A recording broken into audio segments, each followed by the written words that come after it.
어린이 말씀 전하겠습니다. 여기 컬러링 페이지 같아요. 오늘은 8번째 계명. 오늘은 8th commandment예요.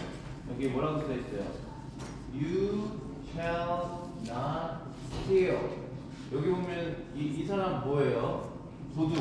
그 robber and thief죠. 이 사람이 이렇게 보고 내가 몰래 그 사람 거를 이렇게 훔쳐야겠다. 그런 생각을 가지고 지금 이렇게 나쁘게 하고 있는 거예요. 하나님께서는 다른 사람의 것을 훔치는 거를 하지 말라고 했어요. 그렇게 되면은 서로 사랑이 없어지고 서로 믿지를 못하기 때문에 그러는 거예요. 우리는 대신에 어떻게 해야 되냐면 열심히 일하고 그리고 다른 사람들한테 정직해 하고 그렇게 하면서 서로 사랑을 베푸는 거예요. 그게 하나님께서 우리에게 원하시는 거예요. 그리고 걱정됐을 때, 나 이거 이렇게 되면은 너무 걱정되는데 해서 다른 사람을 속에서 더 많은 것을 얻어내려고 하는 마음이 생길 때는 하나님을 신뢰할 때, 하나님을 트러스트할 때 그런 것을 하지 않게 되는 것입니다. 여러분들 잘 기억하셔서 정직하고 열심히 일하시고 하나님을 신뢰하시고 다른 사람 사랑하는 여러분 되시길 바랄게요. 출애굽기 20장 15절 말씀입니다. 하나님의 말씀입니다. 도적질하지 말지니라. You shall not steal. 네, 오늘은 8번째 계명입니다. 도적질하지 말지니라. You shall not steal. 주보에 있는 웨스터민스터 소요리 문답에서 이 계명이 무엇인지 정리된 것을 함께 살펴보시고 그 다음에 하이델베르크 요리문답까지 제가 한번 읽어보겠습니다. 제8계명이 명하는 것은 무엇인가? 제8계명이 명하는 것은 합당한 법대로 우리와 남의 부와 재산을 얻고 또 증진하게 하라는 것이다. 제8계명이 금하는 것이 무엇인가? 제8계명에 금하는 것은 우리와 남의 부와 재산을 불이하게 방해하거나 혹 방해될 만한 일을 하는 것이다. 하이델베르그 요리문답입니다. 제8계명에서 하나님이 금하시는 것은 무엇입니까? 하나님께서는 단지 법이 처벌하는 도둑질과 강도질만을 금하시는 것이 아닙니다. 하나님께서 금하신 모든 악한 수단을 포함합니다. 또한 하나님께서는 모든 탐욕과 자신의 은사들을 무분별하게 낭비하는 것을 금하십니다. 이 계명에서 하나님이 당신에게 무엇을 요구하십니까? 이웃의 유익을 위하여 내가 할 수 있는 것을 다 하는 것, 다른 사람들이 내게 해주기를 바라는 대로 남들을 대하는 것, 가난한 사람들을 도울 수 있도록 열심히 일하는 것입니다. 모든 하나님의 계명이 그렇듯이 이 8번째 계명, 도둑질하지 말지니라도 하나님과 그리고 이웃과 그리고 나 자신에게 관련되어 있는 구절입니다. 그러니까 나는 한 번도 도둑질하지 않았어 라고 하나님께 말할 수 있는 사람은 당연히 없는 것이고 하나님께서 이 도둑질하지 말지니라 라고 하는 이 짧은 계명 속에서 우리에게 무엇을 말씀하시는지를 우리가 알아야지 하나님께 더욱더 우리의 삶을 드릴 수가 있고 드리지 못했던 부분을 회개하고 나아갈 수가 있는 것이고 우리가 어떠한 삶에서 구원받아서 지금 여기에 와 있는지를 알 수가 있는 것입니다.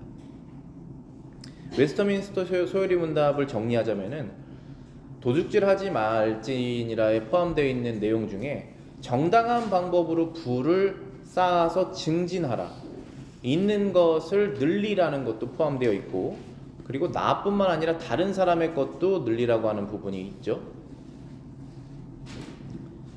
그리고 방해하지 않는 것, 다른 사람이 부를 정당한 방법으로 늘리려고 하는데 그걸 방해하지 않도록 하는 것도 있습니다. 그러니까 우리 가족 간에서는 요즘에는 뭐 가족도 그렇지 않을 수 있지만 그래도 서로 사랑하면서 서로 생각하는 면, 이웃 간에 교회 안에서 그렇게 할 수 있지만 전혀 나랑 관계없는 사람까지도 그렇게 하라는 것이죠. 그게 하나님께서 원하시는 것입니다. 하이델베르크 요리문답을 요약하자면은 거기에서 추가적으로 금지하시는 내용이 탐욕, 욕심을 부려서 도둑질하게 되는 그런 마음이 생기니까 그 탐욕을 절제하라는 것이 있었고 그리고 우리에게 주신 것을 가지고 낭비하는 것, 낭비를 하게 되면 부족함을 느끼게 되고 그러면 또 욕심을 나게 되고 도둑질하는 마음이 생기니까 남을 속이려고 하는 그런 마음이 생기기 때문에 그런 것들을 절제하라고 말씀하시는 것이고, 그리고 우리가 예전에는 도둑질을 했던 사람들이라면 지금 이제부터는 거듭나서 열심히 일하고 남겨서 남을 도우러까지 이제 가는 것이죠. 그게 이제 하나님께서 우리에게 원하시는 거예요. 모든 계명이 그렇듯이 나의 유익을 위해서 이 계명을 지키는 것이 아닙니다. 하나님께서 명령하셨기 때문에 지키는 것이고, 하나님께 충성된 마음을 드리기 위해서 우리는 지키는 것입니다. 또한 나의 유익을 위해서 우리가 지키는 것이 아니라 다른 사람의 유익을 위해서 이 계명을 지키고, 그렇게 하다 보면 나의 유익이 생기게 되는 것입니다. 이게 항상 하나님의 법칙이에요. 그 법칙 순서대로 하나님, 그리고 이웃, 그리고 나 자신, 이 법칙을 여러분들이 그리스도인으로서 기억하시면서 생활을 하시고 이 계명을 지키시면은 되실 것입니다. 먼저는 이웃입니다. 우리 이웃에 대해서 한번 살펴보겠습니다. 이웃에 대한 관련된 말씀, 마태복음 7장 12절, 하나님께서 이웃을 어떻게 사랑하라고 하신 그런 계명이죠. 그러므로 무엇이든지 남에게 대접을 받고자 하는 대로 너희도 남을 대접하라. 이것이 율법이요 선지자니라. 율법, 구약성경, 선지자들이 말한 그런 말씀들을 다 요약을 하자면 이렇게 된다는 것입니다. 무엇이든지 다른 사람에게 대접받고 싶은 대로 나도 다른 사람을 대접하라. 결국은 누가 우리의 것을 도둑질하는 것을 바라겠습니까? 우리가 아무도 우리 것을 도둑질하지 않고 나를 속이지 않기를 원하고 나에게 정직하게 대하기를 원하지 않습니까? 그것이 어긋났을 때 얼마나 우리가 정의가 없어졌다고 얼마나 그렇게 화가 납니까? 그런 것처럼 다른 사람에게도 정직하게 행해라 라고 말씀하시는 것입니다. 그것이 기본 원칙이에요. 내가 대접받고 싶은 대로 다른 사람을 대접해라. 그다음 시편 말씀, 시편 15절에 있는 시편 15편 말씀 제가 읽어보겠습니다. 여호와여, 주의 장막에 머물 자가 누구며 주의 성산에 있는 자가, 성산에 사는 자가 누구입니까? 즉 하나님의 나라에 들어가서 살고 있는 사람이 누구입니까? 라고 말하고 있는 것입니다. 그 시편 기자는 하나님의 나라에 있는 사람들이 이러한 특성을 갖고 있다라고 말합니다. 정직하게 살며 공의를 실천하며 마음의 진실을 말하는 사람들이다. 그리고 4절입니다. 그의 눈은 망령된 자를 멸시하고 여호와를 두려워하는 자들을 존대한다. 그의 마음에 서원한 것은 해로울지라도 변하지 않는다. 하나님을 두려워하고 그 앞에서 살고자 하는 사람들을 존대하고 그 마음에 서원한 것은 해로울지라도 변하지 않는다. 자, 이 세상의 법칙은 내가 유익이 되는 대로 행하는 세상입니다. 그래서 계산기를 두드려봐서 나에게 유익이 되는 대로 말도 하고 생각도 하고 관계도 맺고 하는 것이 세상 법칙입니다. 그러나 하나님께서 원하시는 것은 나에게 해로울지라도 내가 약속한 것을 지켜라 라고 말씀하십니다. 왜냐하면 그 약속이 더 중요하다는 것입니다. 그 사람과의 신뢰 가운데서 그 약속을 행했을 때 하나님께서 원하시는 세상과 관계가 이루어진다는 것입니다. 5절에 보시면은 이자를 받으려고 돈을 꾸어주지 말아라 라고 말씀하셨습니다. 이것은 무엇이냐면 은행에서 이자를 받으려고 돈을 꾸어주는 것이 나쁘다는 것이 아닙니다. 왜냐하면 사람이 어떤 것을 돈을 내면 투자를 하게 되고 그건 이득을 내야 되는 것이 맞기 때문에. 근데 여기에서 말하는 것은 가난한 사람이 먹을 것이 없어서 돈이 필요한 그런 상황에서 돈을 꾸어줬을 때 그 돈을 준 것을 이자를 받으려고 돈을 꾸는 것을 하지 말아라 라는 것입니다. 그렇게 되면 세상이 각박해지겠죠. 그것을 하지 말라라고 말씀하시는 것입니다. 결국은 이 계명도 바로 이웃사랑에 관련된 계명이다라고 말씀해 주시는 것입니다. 또 이 8계명의 중요한 내용은 이웃에게 신실하라라고 하는 내용이 있습니다. 신실하라는 것은 거짓말을 하지 말라라는 것입니다. 이웃에게 이 돈과 관련된 것에 의해서 거짓말을 하지 말라라는 것이죠. 누가복음 19장 7절부터 10절에는 우리가 잘 알고 있는 삭개오, 키가 작은 그 삭개오가 나옵니다. 그때 예수님께서 삭개오의 집에 방문하시려고 했을 때 바리새인들이 와서 저렇게 나쁜 죄인의 집에 왜 방문하느냐, 저 사람은 죄인이다, 방문할 필요 없다 이렇게 말하잖아요. 그때 예수님께서 삭개오 집에 들어가십니다. 그래서 무슨 이야기를 나누셨겠죠? 그랬더니 삭개오가 예수님의 이야기를 듣고 이제 회개를 하게 됩니다. 그래서 삭개오의 고백을 제가 읽어보겠습니다. 삭개오가 서서 주께 여짜오되 주여 보시옵소서 내 소유의 절반을 가난한 자들에게 주겠사오며 만일 누구의 것을 속여 빼앗은 일이 있으면 내 갑절이나 갚겠나이다. 예수께서 이르시되 오늘 구원이 이 집에 이르렀도다. 이 사람도 아브라함의 자손이미로다. 인자가 온 것은 잃어버린 자를 찾아 구원하려 함이니라. 예수님께서 지금 삭개오를 구원해내신 거예요. 세상 사람들은 삭개오가 사기꾼이다, 사람들에게 받을 돈이 1이었으면 하나 받아내는 그런 나쁜 사람이다라는 걸 세상 사람 다 알고 있었습니다. 친구가 없습니다, 삭개오는. 그런데 예수님께서 그 집에 들어가서 그 사람에게 얘기해서 이제 회개를 하게 만드신 거예요. 그래서 회개를 삭개오가 했습니다. 누가 구원받은 사람이냐? 자신의 잘못을 뉘우치고 회개하여 생활을 바꾸는 사람이 구원받은 사람이죠. 그래서 삭개오가 그렇게 결정을 한 거예요. 그랬더니 예수님께서 이 집에 구원이 임했다. 너희들이 정죄하는 이 사기꾼, 도둑 같은 이 삭개오가 이제는 구원받은 아브라함의 자손이었다 라고 구원해내신 것입니다. 그러면서 삭개오가 어떻게 했죠? 가난한 사람을 그 다음부터 생각하게 되었고, 그 다음에 속여서 빼앗은 것을 회개하게 되었습니다. 이것이 그 8계명의 핵심이에요. 8계명의 핵심은 내가 누구를 속였다면 도둑이잖아요. 도둑질을 그만하고 열심히 일해서 남겨서 가난한 사람을 도우라까지 가는 것이잖아요. 그것이 이제 삭개오의 인생 가운데 일어나게 됐다는 것입니다. 그것이 구원받은 사람의 생활에서 나와야 되는 것이죠. 그게 하나님께서 우리에게 원하시는 것입니다. 레위기 19장에 보시면은 하나님께서 이 8계명, 도둑질하지 말라라는 하는 이 계명이 얼마나 이웃을 사랑하라고 하는, 가난한 사람을 생각해라라고 하는 그런 법인지를 더 우리가 잘 알 수 있습니다. 제가 레위기 19장 9절부터 11절 읽어드리겠습니다. 너희가 땅에 곡식을 거둘 때 너희 밭 모퉁이까지 다 거두지 말고 내 떨어진 이삭도 줍지 말고 내 포도원의 열매를 다 따지 말며 내 포도원에 떨어진 열매도 줍지 말고 가난한 사람과 거류민을 위하여 버려두라. 나는 너희의 하나님 여호와니라.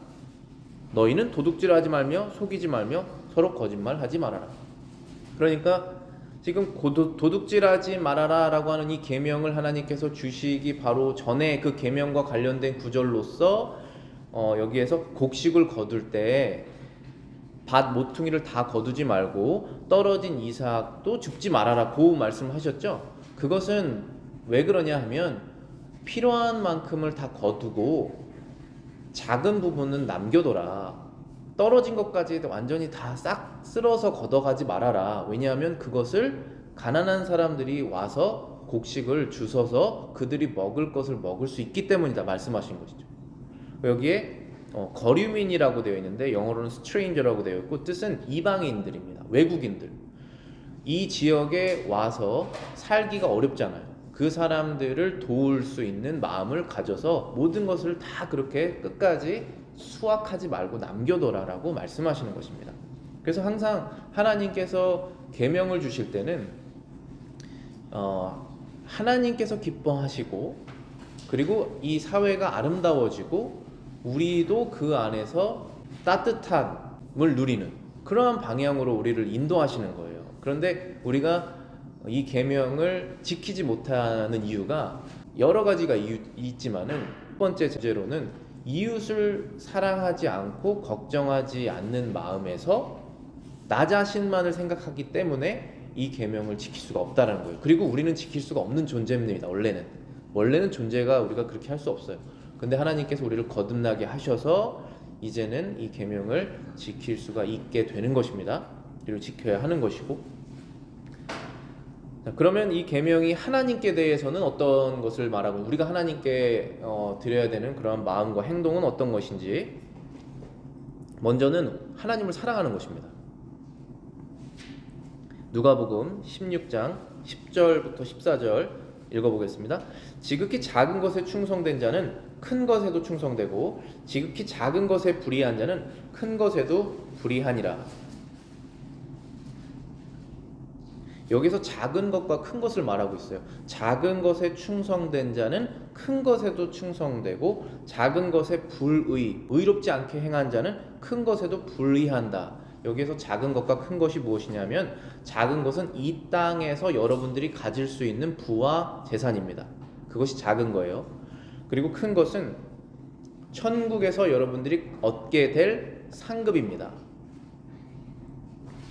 너희가 만일 불의한 재물에도 충성하지 아니하면 누가 참된 것으로 너희에게 맡기겠느냐 라고 말씀하셨죠.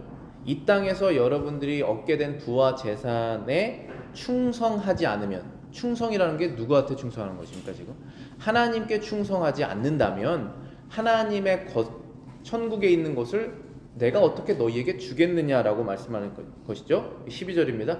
너희가 만일 남의 것에 충성하지 아니하면 누가 너희의 것을 주겠느냐. 지금 여기에서 작은 것 그리고 재물, 이것이 다 세상에서 우리가 누릴 수 있는 것인데 그것이 남의 것이다라고 말씀하셨어요. 여기에서 우리말로는 남의 것이라고 되어 있고 영어로는 another man's possession이라는 뜻이에요. 그 another man이라는 것은 결국은 비유적으로 하나님을 말씀하신 것이죠. 하나님께서 우리에게 주신 것들을 우리가 하나님의 것이라고 생각하지 않고 불의하게, 의롭지 않게, 그리고 충성하지 않게 다루면 하나님께서 천국에 있는 것들을 어떻게 너희에게 주시겠느냐라는 것이죠. 자, 그렇기 때문에 천국에 들어가는 사람들은 이 땅에서 주시는 것이 다 하나님의 것을 인정하는 사람들이라는 뜻이 되는 것입니다. 그 다음에 13절 더 예수님께서 직접적으로 이걸 설명해 주세요. 제가 읽어보겠습니다. 집 하인이 두 주인을 섬길 수 없나니 혹 이를 미워하고 저를 사랑하거나 혹 이를 중히 여기고 저를 경히 여길 것임이니라. 너희는 하나님과 재물을 겸하여 섬길 수 없느니라. 여기서 주인은 하나님이거나 이 땅에서의 작은 것, 그러니까 재물이죠. 이 땅에서 여러분들이 얻을 수 있는 부와 재물을 여러분들이 섬기거나 아니면은 하나님을 섬긴다는 것입니다. 그런데 사람들은 둘 다 섬길 수 있다고 생각해요. 그렇지만 하나님께서는 둘 다 섬길 수 없다. 둘 중에 하나만 너희의 주인이다라고 말합니다. 그러면 우리는 생각했을 때 나는 한 번도 내가 가지고 있는 부와 재물을 주인이라고 생각한 적이 없는데 라고 생각하지만 우리가 거듭나지 않은 상태에서는 늘 그것을 쫓고 그것이 하라는 대로 내 몸과 마음이 딸려가는 마치 내가 종처럼 살아갔었습니다. 그렇기 때문에 그것을 주인이라고 말씀하시는 거예요. 바리새인들이 이 얘기를 듣고 어떻게 했을까요? 바리새인들이 이 얘기를 듣고 비웃었다라고 기록이 되어 있습니다. 바리새인들은 돈을 좋아하는 자들이라 이 모든 것을 듣고 비웃었다.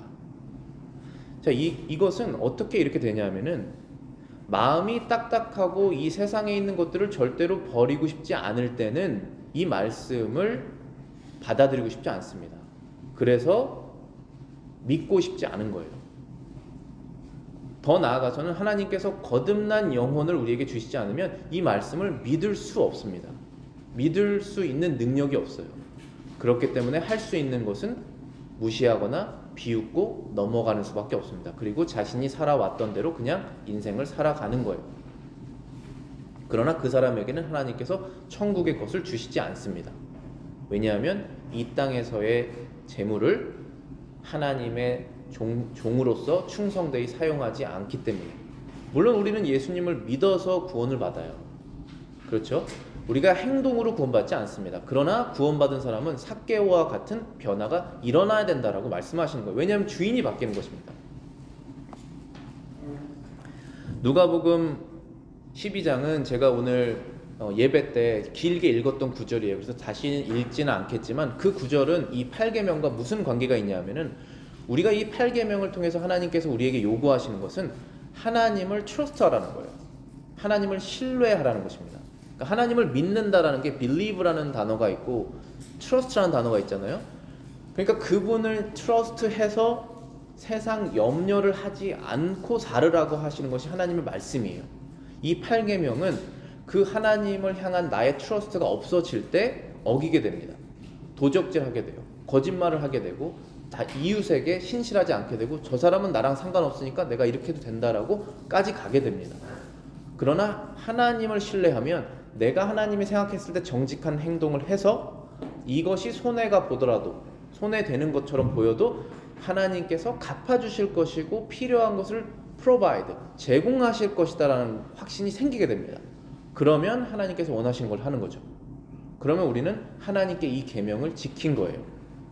그리고 이웃에게도 지킨 것이고 그리고 그 유익을 우리가 얻게 됩니다. 그것이 이 계명의 근본이자 핵심입니다. 그래서 이 누가복음 12장 말씀은 좀 전에 제가 읽어드린 것처럼 어떤 사람이 이런 것이죠. 앞으로 먹고 살 것을 아예 다 준비해 놓자. 그러면 이제 일을 안 해도 되니까. 그래서 그거를 다 준비해 놓고 다 준비했는데 하나님께서 말씀하시기를 너는 참 어리석다. 내가 내일 너의 생명을 데리고 갈 것인데 그럼 너가 모아놓은 재산은 어떻게 되겠느냐 라고 말씀하시는 것이죠.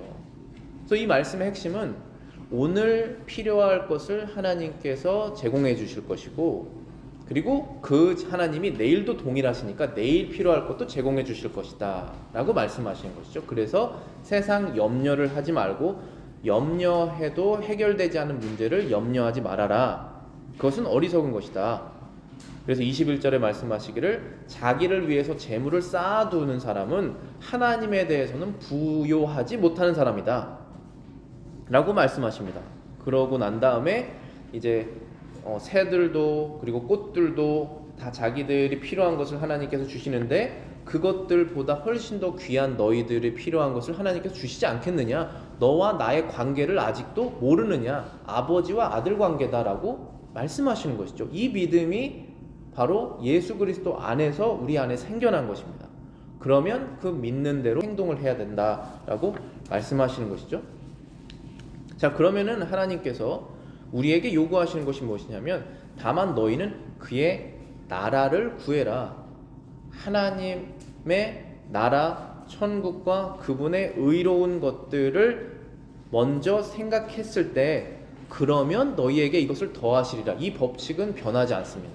여러분들의 인생 가운데 하나님의 나라가 중심이 됐을 때 그것을 목적으로 삼으실 때 여러분들의 필요는 해결됩니다.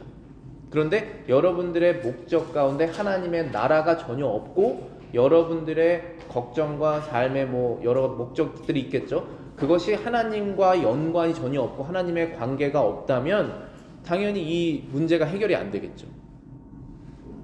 왜냐하면 하나님이 약속하신 반드시 지키시기 때문에 그런 것입니다. 그래서 33절에 말씀하시기를 32절에 두려워하지 말아라. 너희 아버지께서 그 나라를 너희에게 주시기를 기뻐하신다. 하나님의 천국을 주시기로 기뻐하시는 분께서 이 세상에서 살 것을 주시지 않겠느냐라고 말씀하시죠. 그러면서 33절에 너희 소유를 팔아 구제하여 낡아지지 않는 배낭을 만들어라. 곧 하늘에 둔 바 다함이 없는 보물이니 거기에는 도둑도 가까이 하는 일이 없고 좀먹는 일들이 없다.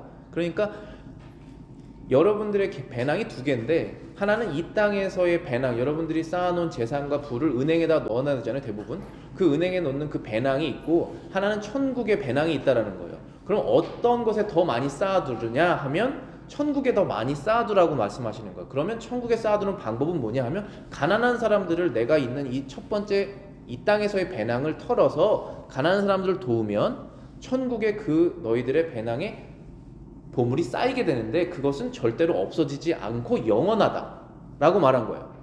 예수님께서 이 말을 듣고 바리새인들이 비웃었다라는 거예요. 왜냐?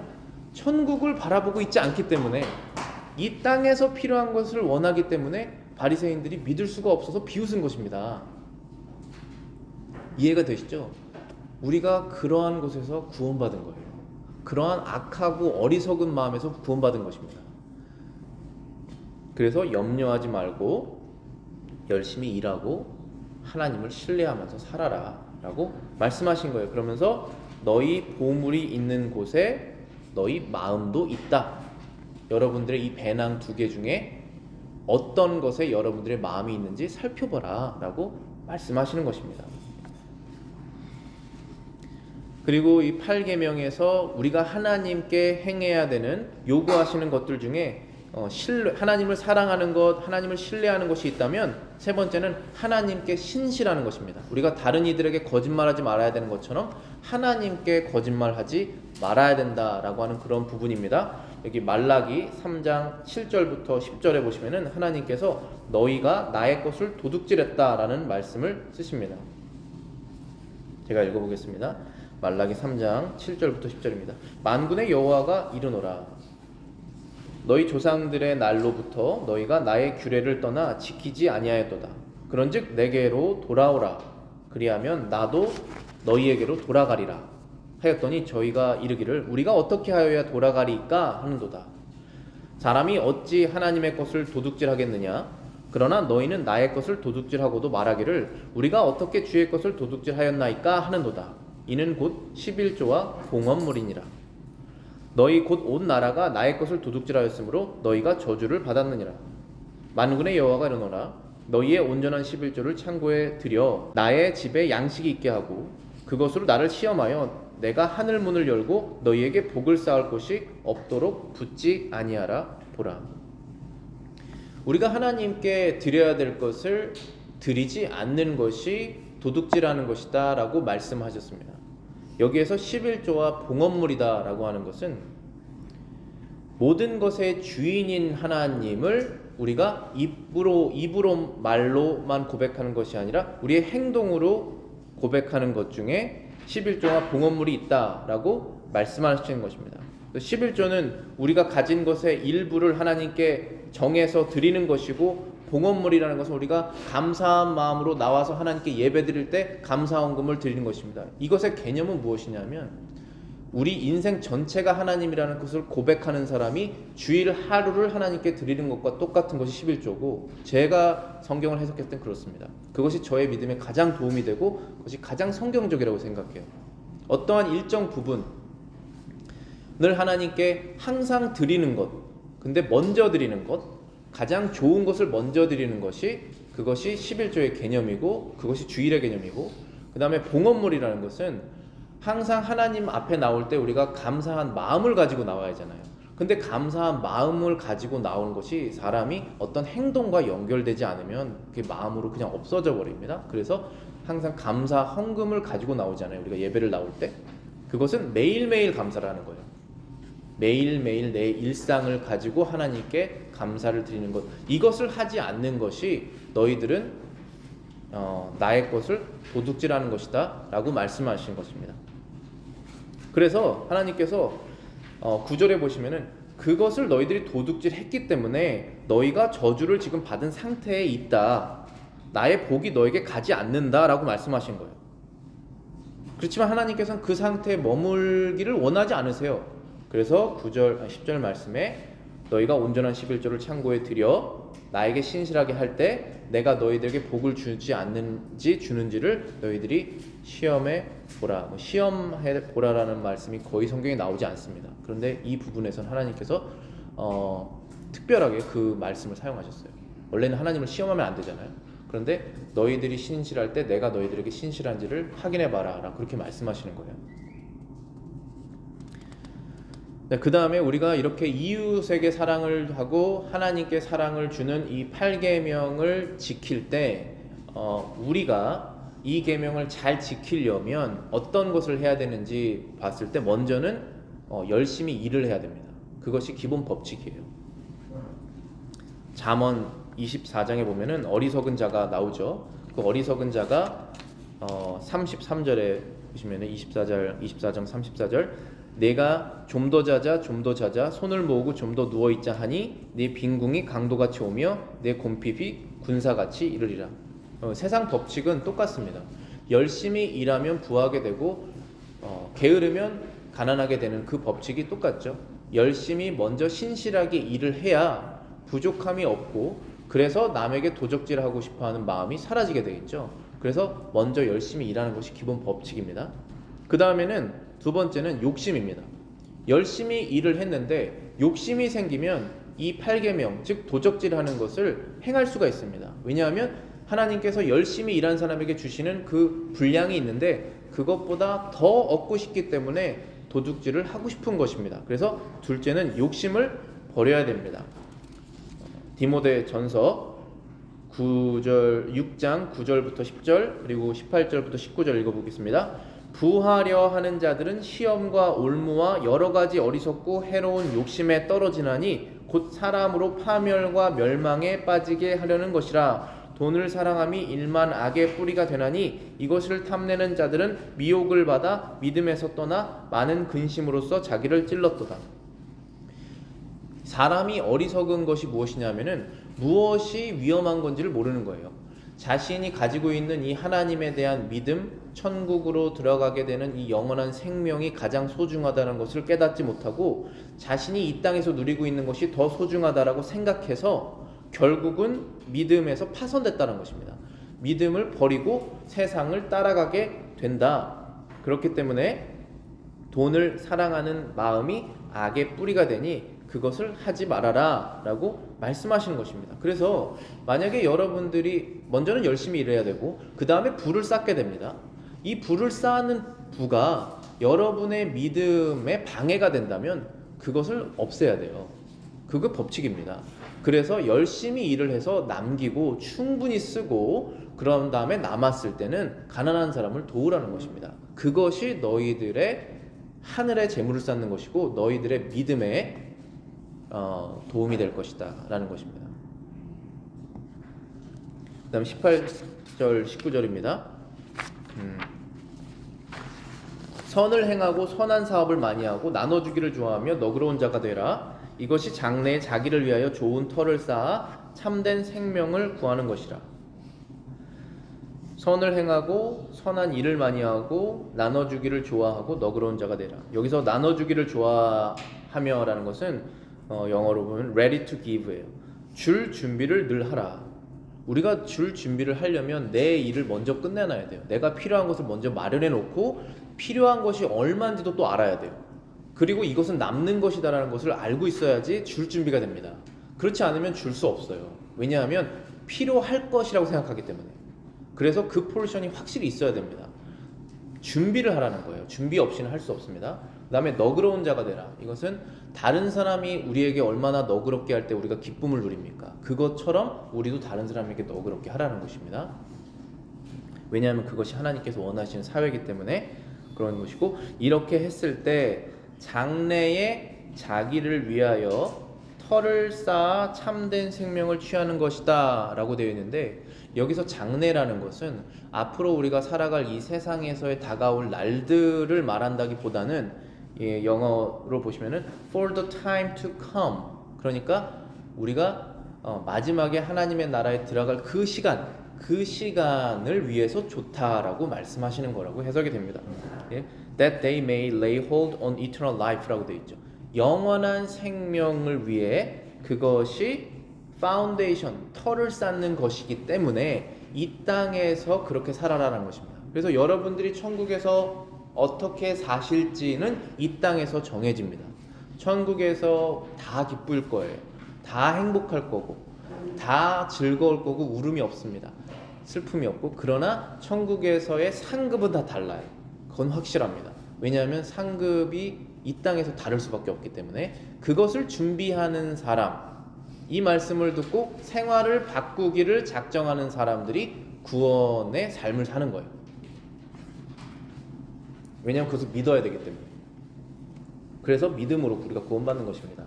하나님께서 그렇게 정해놓으신 거예요. 마지막에 에베소서 4장 28절은 이 8계명을 무엇인지 가장 잘 요약한 구절 중에 하나입니다. 에베소서 4장 28절. 도둑질하는 자는 다시 도둑질하지 말고 돌이켜 가난한 자를 구제할 수 있도록 자기 손으로 수고하여 선한 일을 하라. 도둑질하는 자는 다시 도둑질하지 말고 돌이켜 가난한 자에게 구제할 수 있도록 자기 손으로 수고하여 선한 일을 하라. 이게 바로 8계명의 핵심이죠. 예전에는 도둑질을 했다면 도둑질을 하는 사람은 일을 하질 않거든요. 그런데 이제는 열심히 일을 해서 자기 것을 다 충분하게 만들어 놓고 그 다음에 가난한 사람을 살펴서 구제해서 도와주어라 라고 하는 것이 하나님께서 8계명에 우리에게 주시는 명령입니다. 마지막 주보의 맨 끝에 보시면은 토마스 빈센트 목사님이 이 8계명을 우리가 잘 지키려면, 그 죄에 빠지지 않으려면 어떻게 해야 되는지 글을 써놓은 게 있습니다. 읽어보겠습니다. 우리는 그리스도의 죽음과 성령을 통해 세상 욕심을 죽임으로써, 위의 것들을 더 사모함으로써, 정의를 사랑함으로써, 기도로써 모든 필요한 것들을 제공해 주시는 하나님의 약속과 특별한 섭리를 믿음으로써 이 계명이 그 많은 것들로부터 보호받을 수 있습니다. 하나님을 신뢰하고, 하나님을 사랑하고, 하나님의 나라를 사랑하고, 하나님의 의로움을 사랑하고, 그리스도께서 우리를 위해서 죽으신 것을 기억하면서 우리가 이 계명을 지킬 수 있다. 이 계명을 어기는 죄를 끊을 수 있다라고 말씀하신 것입니다. 기도하겠습니다.